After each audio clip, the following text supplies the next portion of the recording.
Ең алғашқысы және маңыздысы мектептің материалдық техникалық базасы және жабдықталуы. Сәні мен салтанаты жарасқан жаңа мектептің ашылуы жұмыс тәжірибесін жақсартып, оқыту мен оқу үдерісіне жаңа серпін әкелді. Мектепте оқушылардың шығармашылық қызығушылығын арттыруға бағытталған танымдық тәрбиелік жобалар көп өткізіледі. Мектебімізде өткізіліп жатқан жобалар бірегей, еш жерде қайталанбайтын 33-ші мектептің туындысы болып табылады. 2017 жылдан бері мектебімізде 75 жобаның тұсауы кесіліп, жарық көрген. Келесі артықшылық цифрлық ақпараттық мүмкіндіктің қолжетімділігі. Мен оқитын білім ұясы заманауи үлгідегі барлық жаңа техникамен және технологиямен жабдықталған.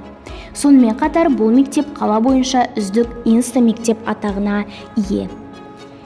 Оқушыларды жан-жақты дамытып, әр баланың жұлдызын жағып, шығармашылығын шыңдау бұл мектептің басты мақсаты болып табылады.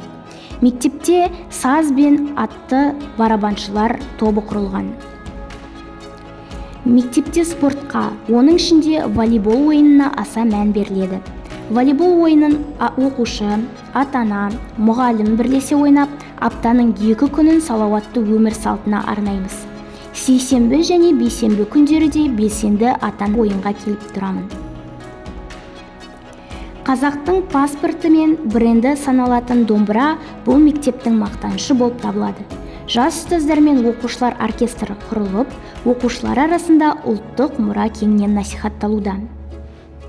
Заманауи үлгіде жабдықталған кітапхананың жұмыс жасауы. Сыныптар арасында белсенділік пен бәсекеге қабілеттілікті арттыру мақсатымен әр сыныптың өз туы бекітілді. Сыныптың тәртібі, мектеп формасын сақтауы, сабаққа қатысуы, білім мен өнердегі жетістіктері ескеріле отырып, үздік деп танылған сыныптың туы басқа сыныптың туларынан биік орнатылады және ай сайын алмастырылып отырады. Мектепте дебат ұйымы жақсы жұмыс атқарады. Оқушылар, ата-аналар мен ұстаздар дебат алаңында жиі кездесіп, өткір тақырыптарда сөз қозғап отырады.